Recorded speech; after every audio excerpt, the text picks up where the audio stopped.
Bismillahirrahmanirrahim. Assalamu alaikum dear students. Today's lecture is other cell wall synthesis inhibitors, and it is second part of our lecture. First part was delivered by Dr. Fariha Ahmed yesterday, and it is just continuation of previous lecture.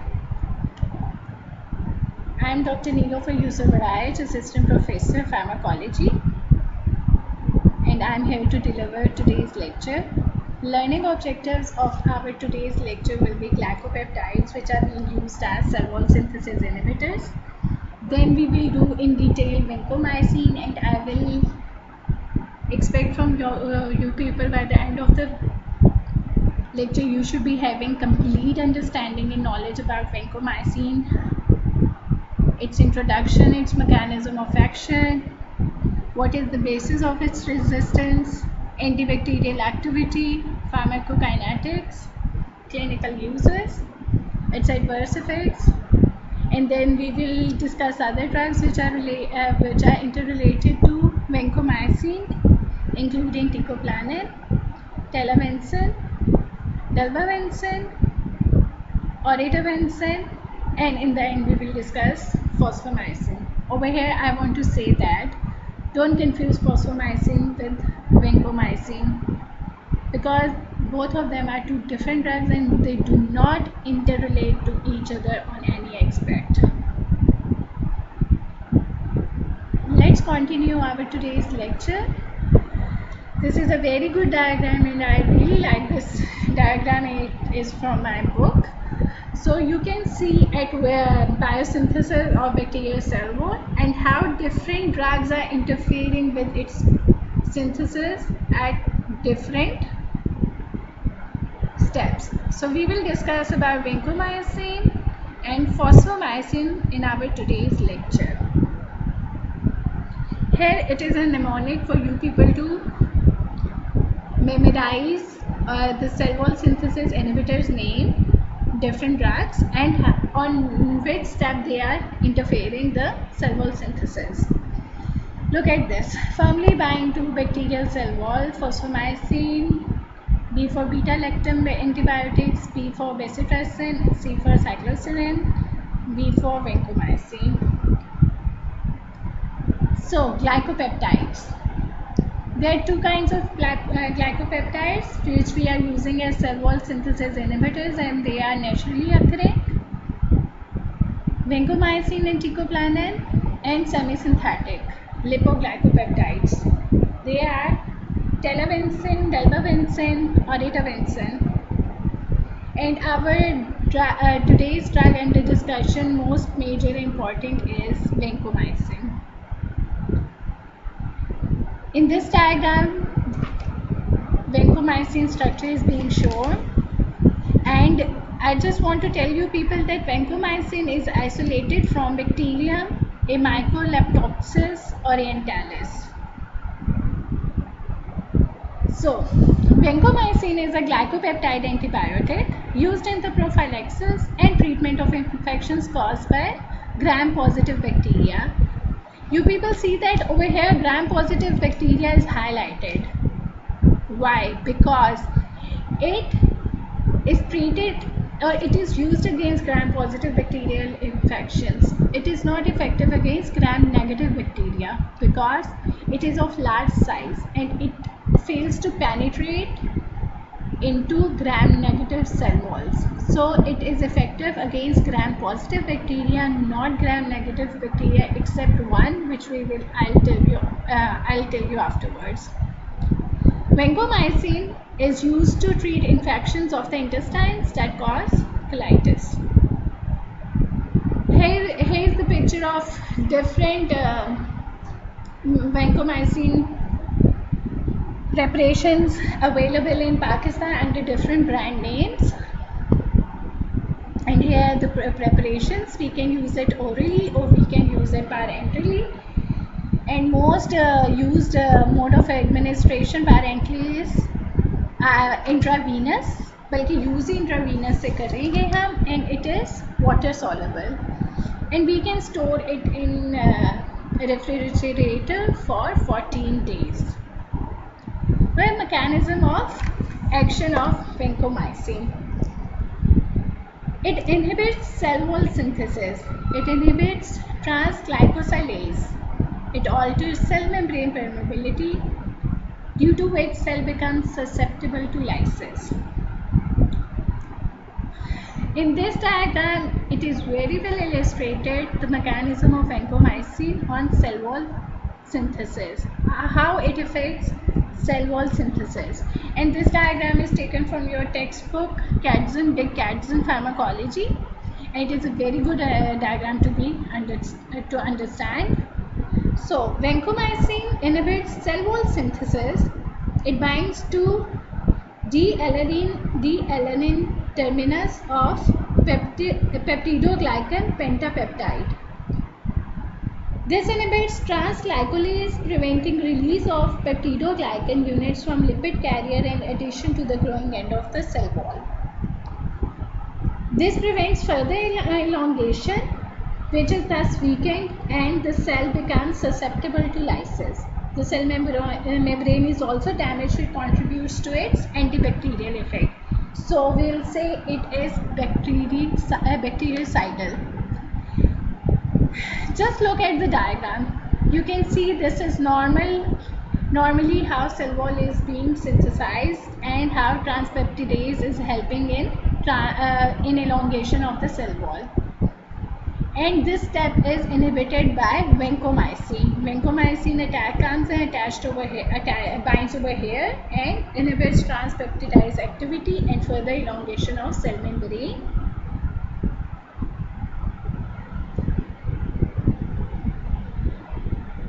You can see it is inhibiting or it is just interfering the chain elongation. How resistance is developed against vancomycin in enterococci? Modification of D-alanine binding site. जैसे कि अभी मैंने आपको बताया, it binds to D-alanine binding site.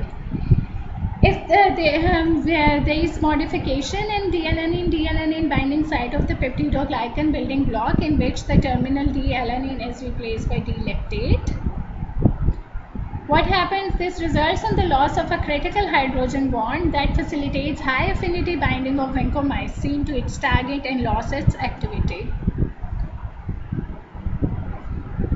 This mechanism is also present in vancomycin resistant Staph aureus strains, which have acquired the enterococcal resistance determinants.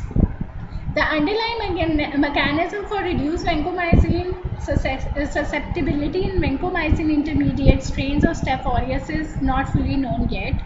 However, we have seen that there is altered cell membrane metabolism, resulting in thickened cell wall with increased numbers of D-alanine residues, which serve as dead end binding sites for vancomycin. And vancomycin cannot bring out its mechanism of action. Vancomycin is thus sequestrated within the cell wall by these false targets and may be unable to reach its sites of action. Here, how vancomycin sensitive membrane or cell wall is being disrupted, but when vancomycin resistance is there,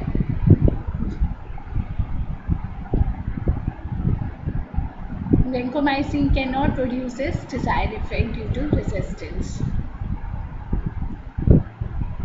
Talking about its antibacterial activity, we have already said that vancomycin is bactericidal for gram-positive bacteria. However, most pathogenic, such as Staphylococci, including those producing beta-lactamase and those resistant to naphthalene and methicillin, are killed by very less doses as compared to other.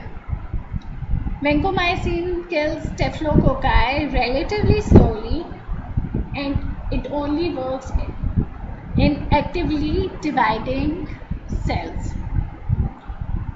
Vancomycin is synergistic in vitro with gentamicin and streptomycin against Enterococcus faecium and Enterococcus faecalis strains that do not exhibit high levels of aminoglycoside resistance.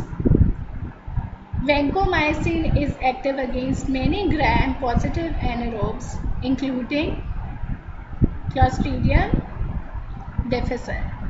And it is very, very important point. It is most effective drug against Clostridium difficile.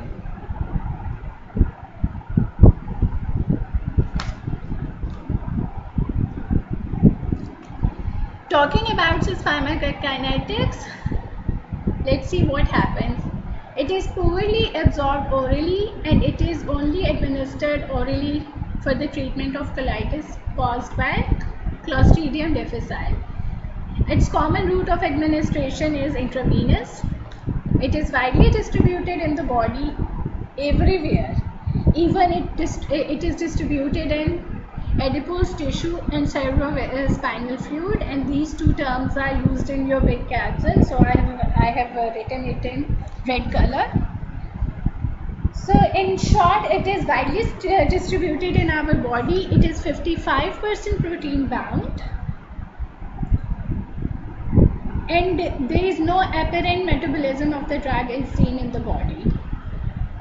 Whereas if it is given IV, about 75% is excreted in the urine by glomerular filtration in the first 24 hours. Its mean half-life is about 4 to 6 hours, and if given orally, it will be excreted through feces. Whereas if we can see renal function impairment, there is slow excretion of vancomycin, and even in anephric patients, half-life is prolonged to 6 to 10 days. So dosage adjustment is required. In old patients, totally systemic and renal clearance may be reduced, and over here also dose adjustment is required. These are different dosages given for different infections in young patients and in pediatric patients. Endocarditis, how it is given and what dose should be given in Clostridium difficile, and then Staphylococcus enterocolitis. What are its different clinical uses, or what are its indications and usages? But before discussing it, I should tell you that it is highly toxic, and we use it only when it is necessary, especially in patients who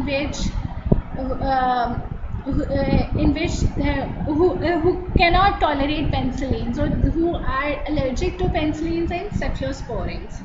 So spectrum is consists mainly of gram-positive organisms. However, we are discussing it again, but for to memorize in your exams, I have prepared this slide for you to enlist all the bacteria in one order. Okay, mainly gram-positive organisms, Staphylococcus aureus, including MRSA, methicillin-resistant Staph aureus, Staphylococcus epidermidis, Staphylococci, Enterococci, most species but bactericidal with aminoglycosides, pneumococci, Corynebacterium diphtheria, actinomyces, and very, very important, Clostridium difficile. In the start, I said it is effective against gram-positive organism except one gram-negative, and that is Flavobacterium. Do not forget to memorize this, because this thing can come in your MCQs, or if examiner comes like me in your exams, he or she will ask you these questions that gram positive organisms के अलावा कौन सा gram negative है जिसके against ये active होएगा, तो that is flavobacterium. So different indications are, we give it orally for the treatment of Clostridium difficile, and it is associated with diarrhea. Treatment of staphylococcal enterocolitis, whereas it is usually given parenteral against treatment of serious or severe infections caused by susceptible strains of methicillin-resistant staphylococci. It is used in the treatment of staphylococcal, streptococcal, enterococcal or diphtheroid endocarditis. Keeping in view your exams, I have summarized uses, or I have enlisted the uses for you to remember, and it is like that. Sepsis and endocarditis caused by MRSA, enterococcal endocarditis with aminoglycoside caused by enterococci, especially in patients allergic to penicillins. Pneumococcal meningitis with a third generation cephalosporin. Meningitis may, why we are using it? Because I have said that it has wider distribution, volume of distribution, and even it comes in our cerebrospinal fluid, and therefore it is effective in pneumococcal meningitis. Magar with a combination of third generation cephalosporin.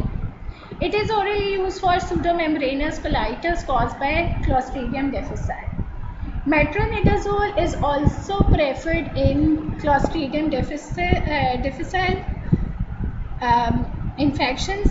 It was first-line treatment. It used to be first-line treatment, but now, according to new researches, in severe infective patients, vancomycin is now first-line drug of choice for pseudomembranous colitis. Coming back, serious infections such as empyema, pneumonia, endocarditis, osteomyelitis, and soft tissue abscesses caused by staphylococci, especially who are allergic to penicillin and cephalosporins. Disseminated staphylococcal infections, few CNS infections.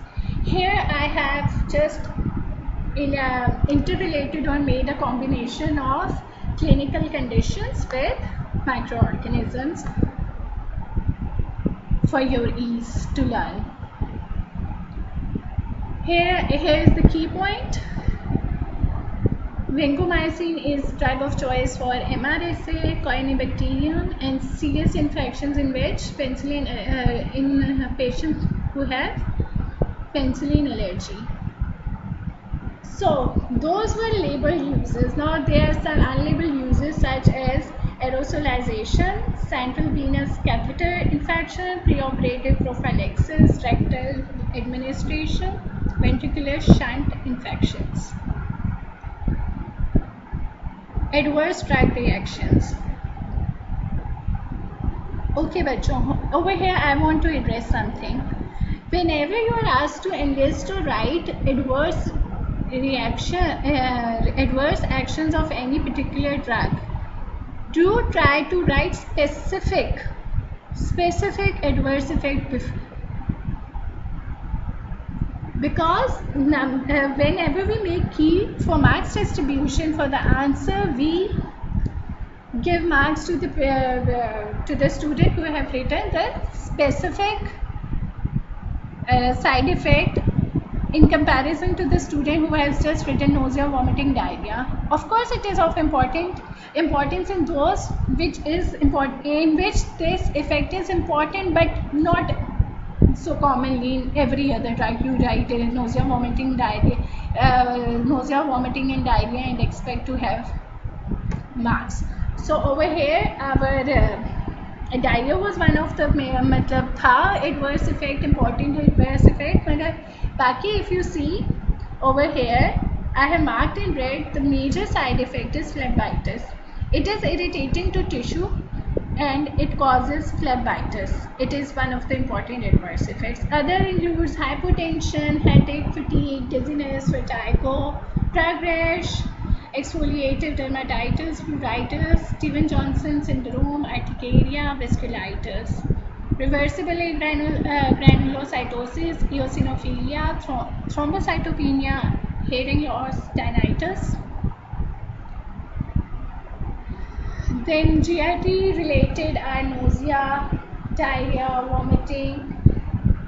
Then there are other very important nephrotoxicity, local injection site inflammation, that is also phlebitis, respiratory related dyspnea, wheezing, and then comes pyrexia, which is very important. So over there phlebitis, pyrexia, and then the main side effect is Redman syndrome.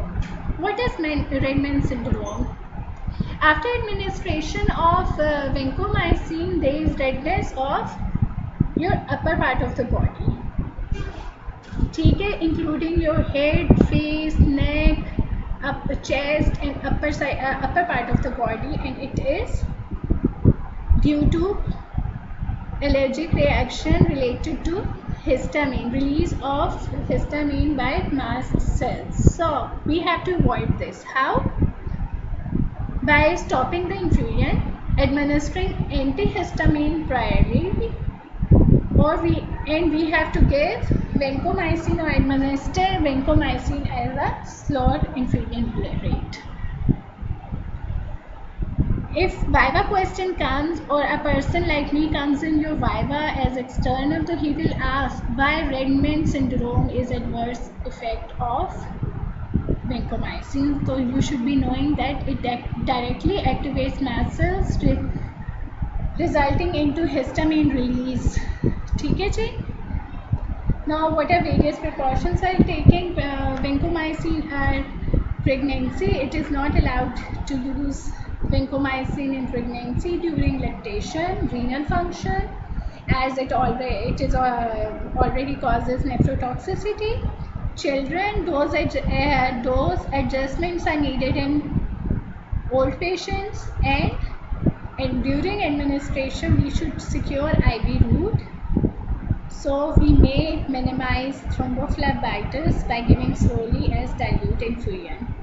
Contraindications are, if a patient is hypersensitive to vancomycin, you should not use vancomycin, and if there is hypersensitivity to corn or corn products which may trigger your mast cells, so you should not use vancomycin. Overdosage of vancomycin causes hearing loss, increased blood urea nitrogen, increased serum creatinine, ringing in ears, tinnitus, vertigo. There are some interactions with anesthetics. It increases risk of hypersensitivity and infusion-related reactions, as discussed before. With indomethacin, it increases vancomycin toxicity, especially in neonates. Methotrexate increases methotrexate toxicity. Non-depolarizing muscle relaxants, it may increase neuromuscular blockade. And with aminoglycosides, amphotericin B, bacitracin, cisplatin, polymyxin B, it increases risk of nephrotoxicity or neurotoxicity. As we all know, they are nephrotoxic drugs. I had told you before that it stays stable in refrigerator for 14 days.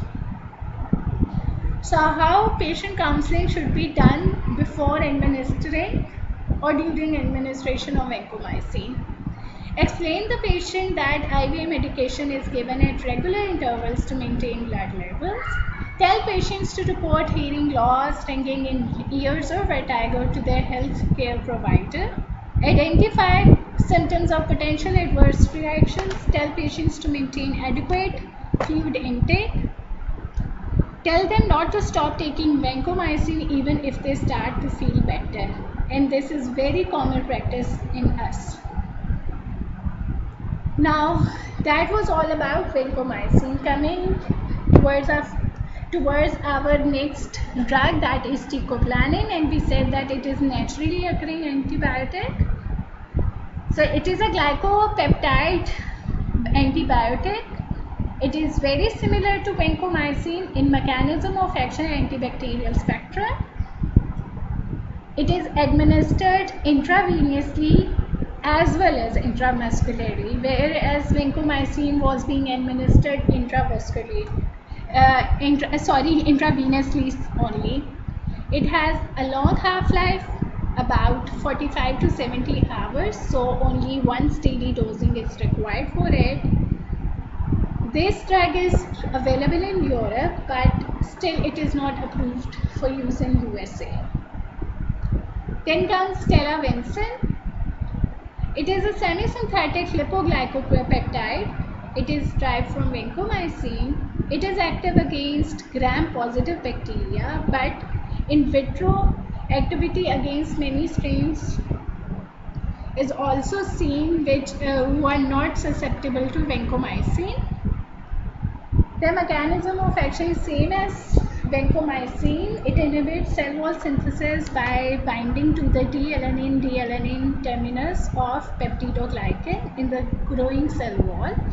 Whereas in addition, it disrupts the bacterial cell membrane potential and increases membrane permeability. Its half-life is 8 hours and once daily intravenous dosing is practiced. We use telavencin in complicated skin infections, in soft tissue infections, acquired pneumonia. Its monitoring is not required as vancomycin monitoring was required. It also causes nephrotoxicity, and it is to such extent that it had led to its box warnings now, and it is potentially teratogenic. Now comes dalbavancin and oritavancin. These are semi-synthetic lipoglycopeptides derived from teicoplanin. They inhibit cell wall synthesis via the same mechanism of action as vancomycin and teicoplanin. Oritavancin works by additional mechanisms as well. They disrupt the cell membrane permeability and they inhibit RNA synthesis. They have lower mix against many gram-positive bacteria in comparison to vancomycin, and these includes methicillin resistance and vancomycin intermediate Staph aureus. Dalbavancin is not active against most strains of vancomycin resistance enterococci, whereas oritavancin has in vitro activity against vancomycin resistance enterococci, but its clinical utility in treating VRE infections remains still unclear. They have extremely long half-lives, even more than 10 days, so once weekly intravenous administrations are sufficient. Here comes our last drug of the lecture, that is fosfomycin. Its name is very much related to vancomycin, but it is not related to vancomycin. ठीक है जी?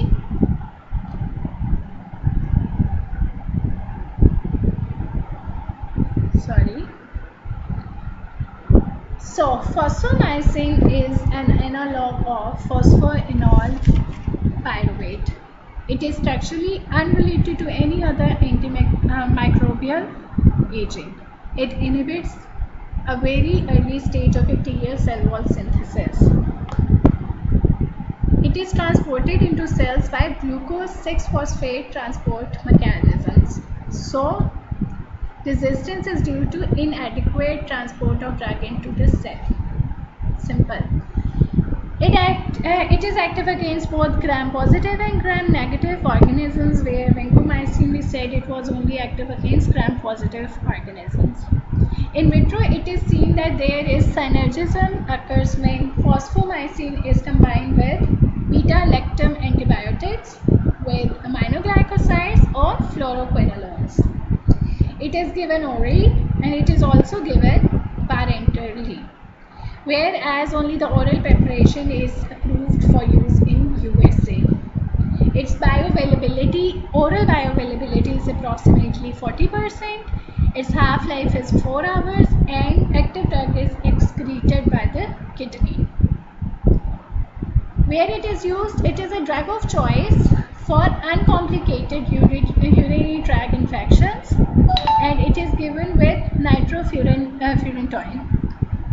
Fosfomycin is approved for use as a single 3-gram dose for treatment of uncomplicated urinary tract infections in women, whereas in men its effect is not so productive or not so much seen observed in males. So limited data in case reports have suggested efficacy in males with UTI and prostatitis. And there is no supportive data for using fosfomycin to treat pyelonephritis. This drug seems to be safe to be used in pregnancy, and diarrhea is one of the most common side effects with its use. Here, I want to show where it acts. In the very start of the bacterial cell wall synthesis, it acts and inhibits enol pyruvate transferase and damages cell wall synthesis. So thank you. It was our today's lecture. If there are any queries, you are more than welcome to ask me in WhatsApp group. Thank you so much. Allah Hafiz.